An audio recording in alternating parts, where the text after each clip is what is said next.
Hello, friends. This is Spencer Love, your host of Over the Top Rope on the Win Column Sports Network. Don't forget you can head to wincolumnsports.ca for all of your previews, reviews, and breaking news from the world of wrestling, be it your major promotions or from the great province of Alberta, Canada.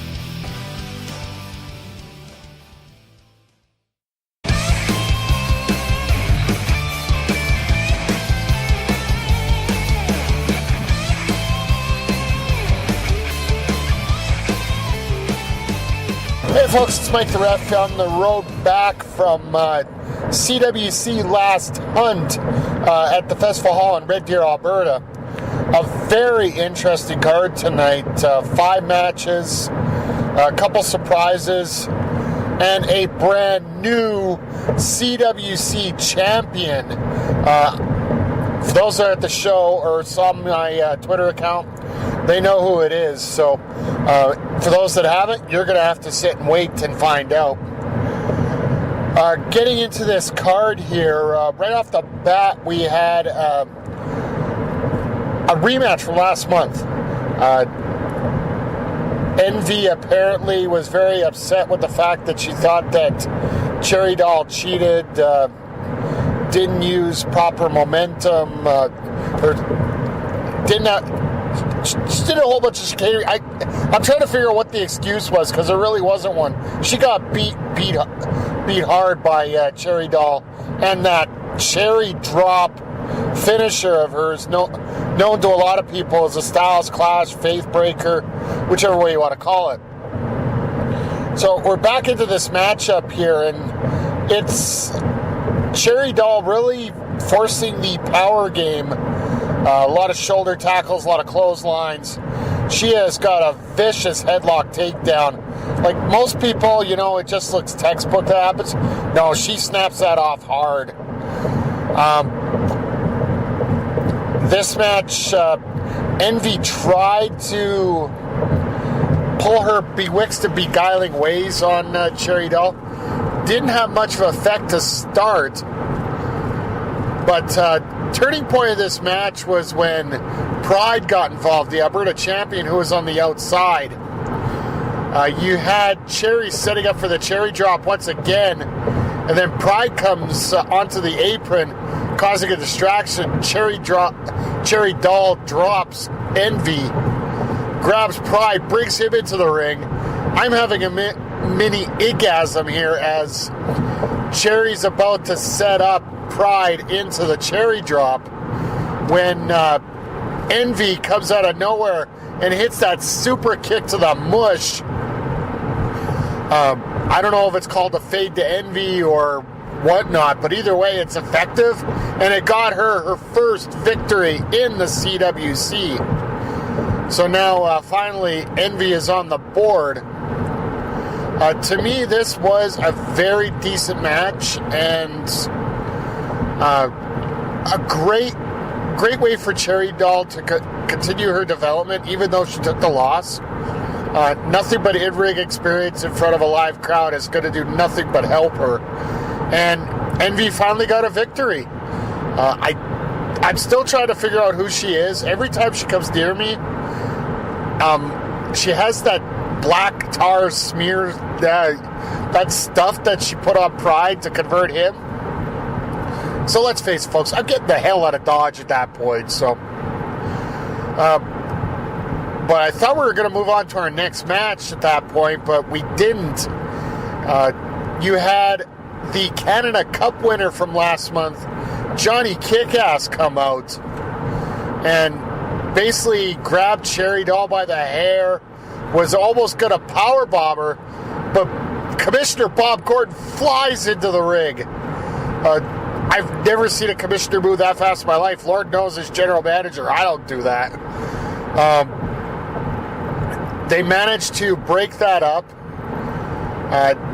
Then it was announced that Johnny Kickass demanded to have a celebration for his Canada Cup victory. Yeah, this was rather interesting. You had Primetime Xander Price come out with 3 streamers, a piñata, and the cup. So, and the mariachi music going off. Yeah. Price decided to start throwing the streamers around. Kick-Ass was having none of it. Finally, Price wrapped up Kick-Ass in one green streamer, then decided to try and hype up the crowd. Not a good plan to turn your back on Johnny Kick-Ass, who just walloped him with a steel chair. And to the point where the shoulder ended up in a sling for the remainder of the night. And it was announced that following the Jude and Parrish match coming up this month in the main event, he was going to challenge the winner next month for the CWC Championship. So we all got a chance to look forward to that. But going on from there, we move on to our first title match of the evening, which was for the CWC Tag Team Championships. You had the wrecking crew of Sean Martins and Dean Richter.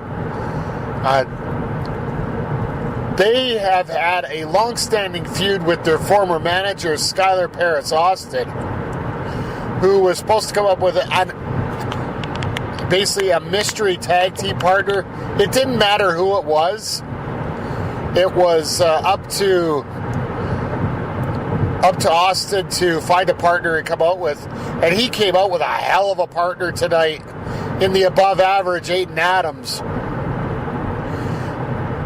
Folks, if you've heard me talk about Aiden Adams on this podcast, you know that Aiden Adams has been getting, to steal a line from Brian Hamilton, getting better and better every show.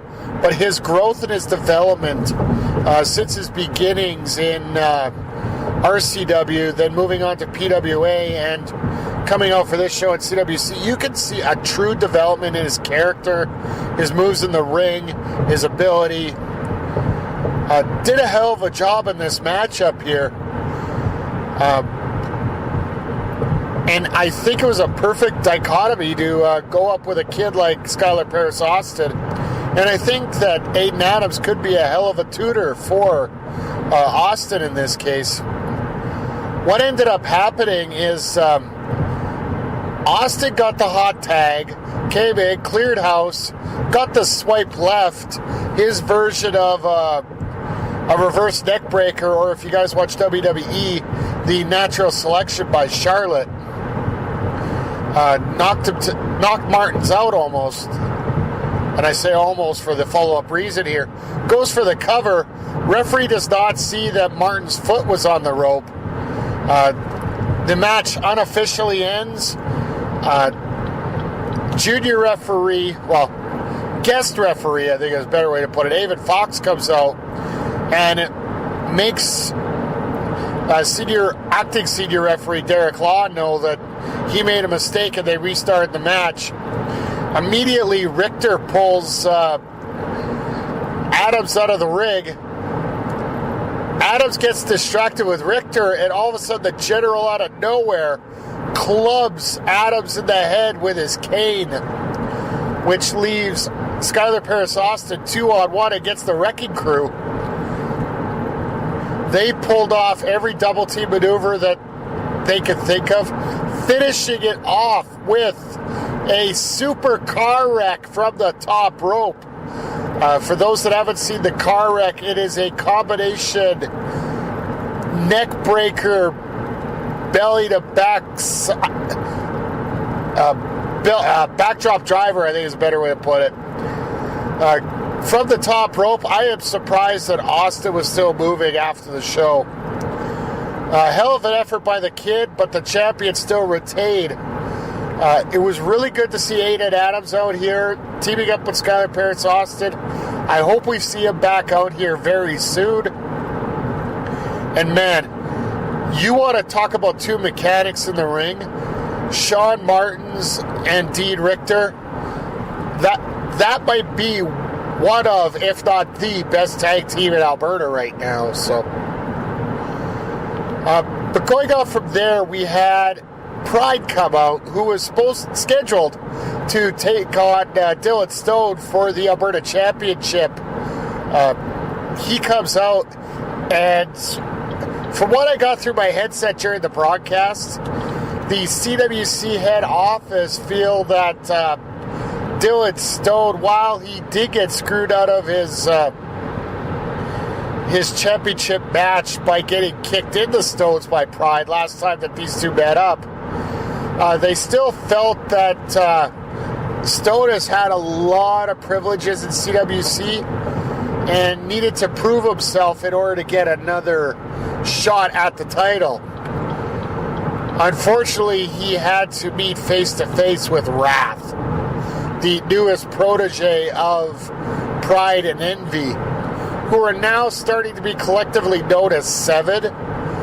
I'm starting to get pieces together on this. Once I start figuring out some more on this, I'll let you guys know. It is a little bit scary if you ask me, but speaking of scary, Wrath is a monster. The man formerly known as Jack Hammer, I honestly don't know what to make of him right now. He couldn't be hit. Every shot that he gave was absolutely vicious. Stone got laid out from pillar to post like butter and toast. Anytime that Dylan would use his kicks to try to get some momentum and get things moving, he ended up just taking one big move, and it ended up costing him any kind of momentum that he had. Now, the turning point of this match is when Stone ends up on the outside and gets into the face of Pride. Pride starts to let his pride take a bigger advantage of himself. Gets up on the ring apron, almost gets hit by Wrath. Then all of a sudden, a miss-by spot and a drop kick knocks Wrath into Pride. Pride gets flown to the floor. And then once Pride's on the floor and Wrath's about to finish off Dylan Stone, Pride gets into the ring and just starts beating up on Stone, causing the disqualification. Now, frankly, Pride's pride sort of bit him in the butt, because now he's going to have to face Dylan Stone next month. On top of the title defense that he had tonight, which I will get to momentarily.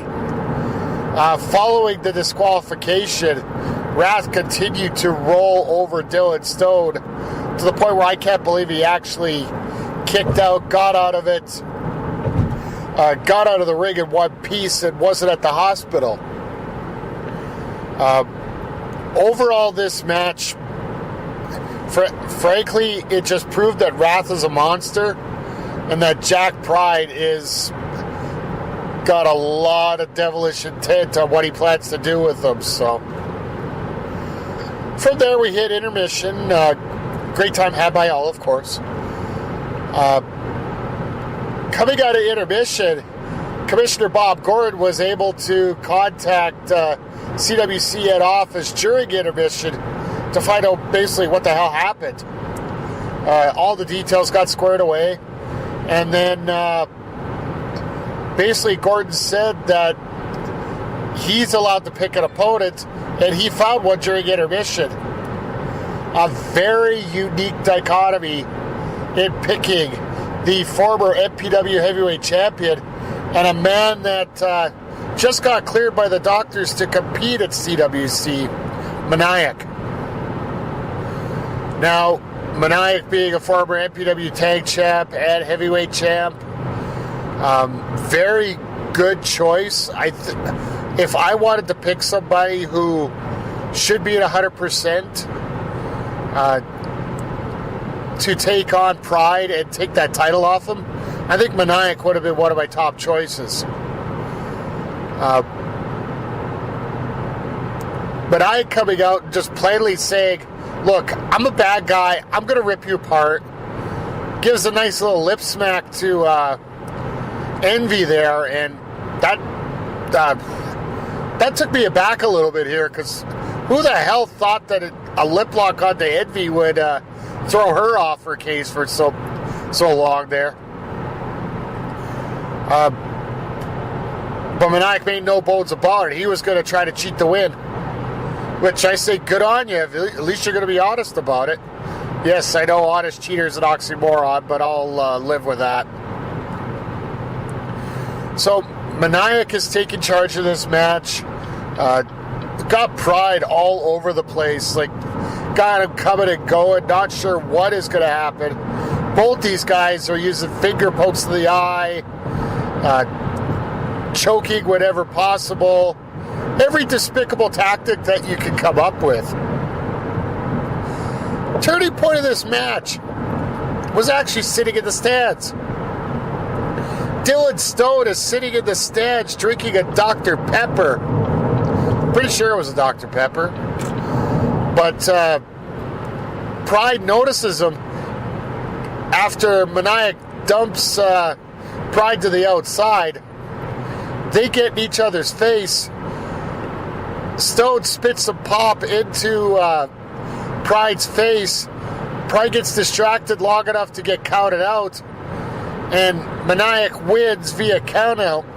Doesn't win the title, but has a victory over the CWC champion. Or CWC Alberta champion, that is. Based on what I saw in the ring here tonight, while Maniac looks like he's in great shape, I know Maniac's condition, and I know that this would have been a whole different kind of story if he was 100%. Unfortunately, I'm not going to be able to clear him for the tag tournament coming up next weekend. I was hoping that he would be able to get an opportunity to rematch at Sean Martin's, but I got a feeling that I'm going to have to get him into the doctors and get his head clear, because something's just not right about Maniac at this point.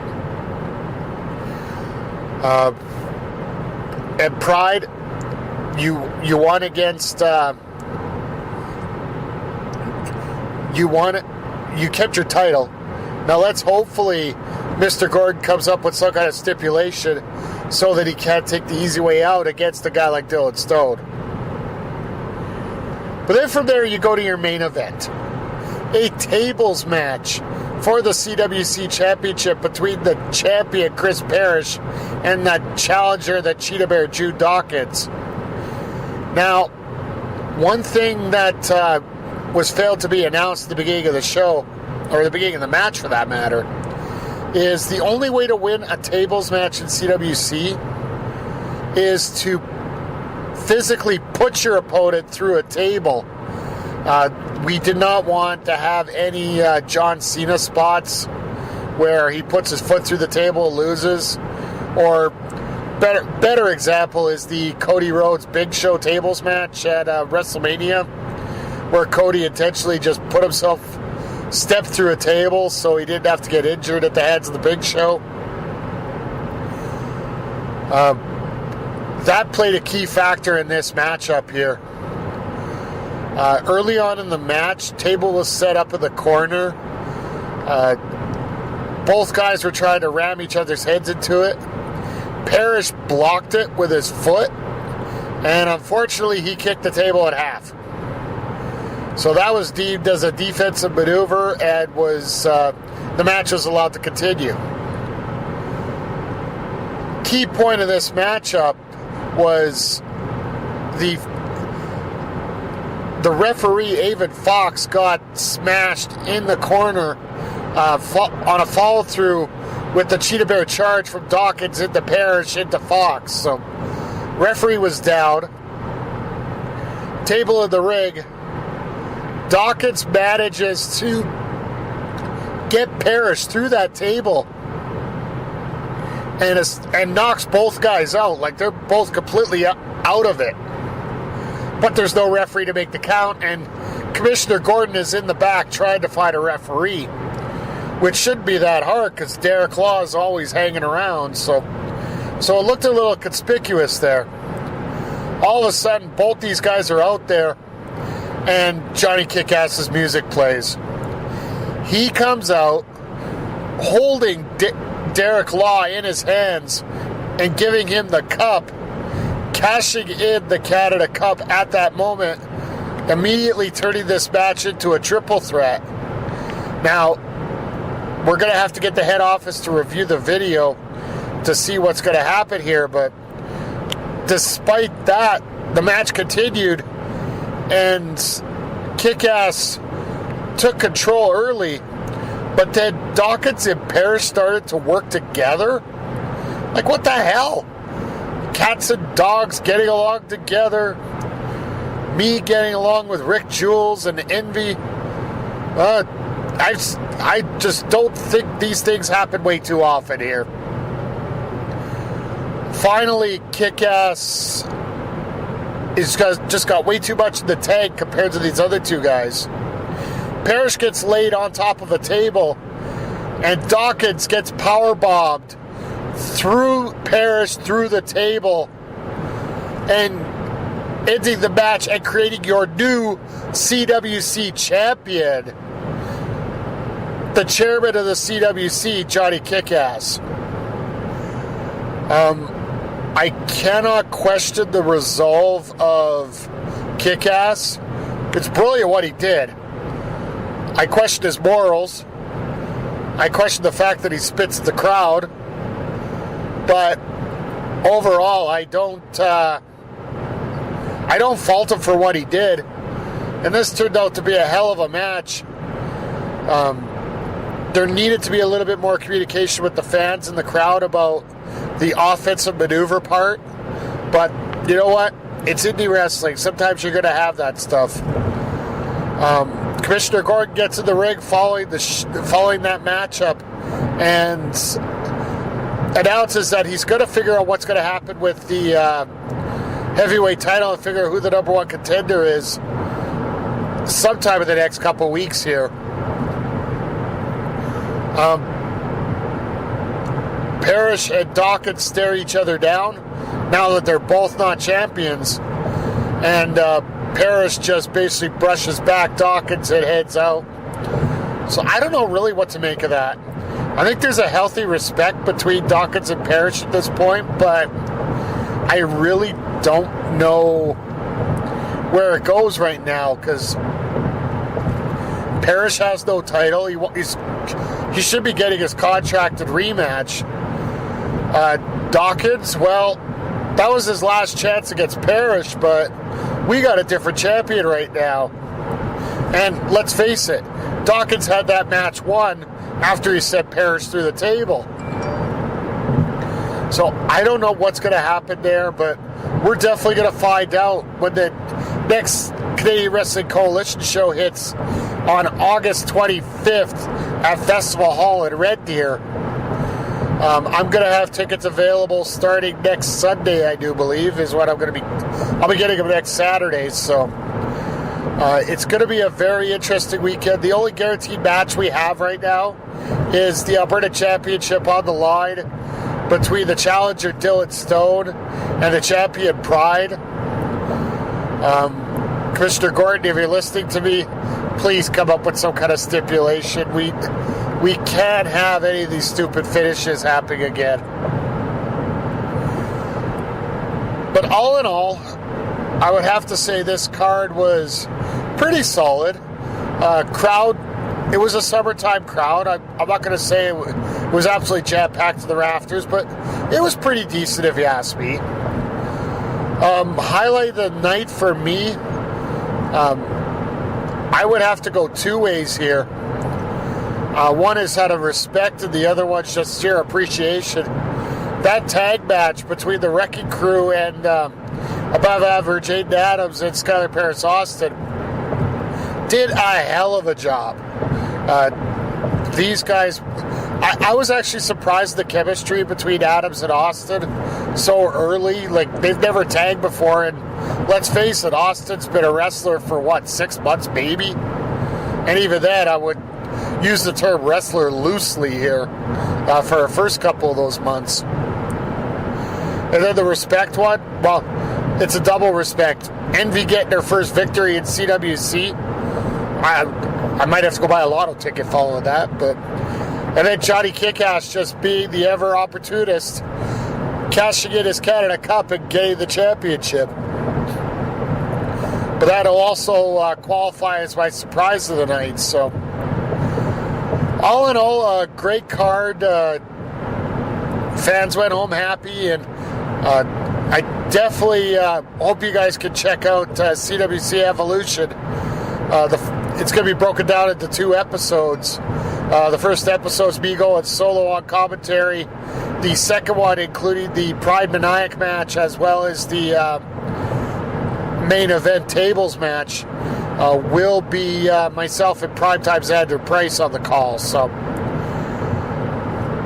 but that's going to wrap it up here. Our next Quick Call show is going to be coming next Saturday from the Alberta Avenue Hall in Edmonton with the Monster Pro Wrestling Renegade Memorial Tag Team Tournament.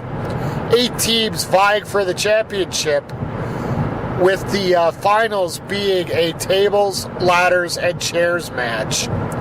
Oh my. And as an extra bonus, we get Andre C back for the next episode. Yay! In addition to that, make sure you check out the Sounds of Struggle every Thursday on Backbreaker Media. As well, coming up this Thursday on Wincalm Sports, their podcast, I actually sat down and did an interview with their host, Spencer Love. A lot of crazy stuff going on. We actually had another random podcaster come on. We talked a lot about indie wrestling. A lot of people have been asking a lot of questions about me. I usually don't do interviews. I'd rather have the other talent on the network shine and just let me be behind the scenes and let everybody else flourish and get bigger. But Mr. Love specifically wanted to talk to me about me and about my thoughts on wrestling. I do have quite a few opinions, and it's going to be a very interesting interview for you. But once again, the CWC, the next show they're going to have is on the 25th from the Festival Hall in Red Deer. I don't even know the name of the next show here, folks. That's going to be coming up momentarily. Stay tuned to Backbreaker Media on Facebook, on Twitter. We'll get all the information out to you as soon as we can. But I want to thank you all once again for joining me here on Quick Calls. And just remember, if you're going to make a good call, make a quick call. And this has been Quick Calls from Festival Hall, covering the Canadian Wrestling Coalition Last Hunt here on Backbreaker Media.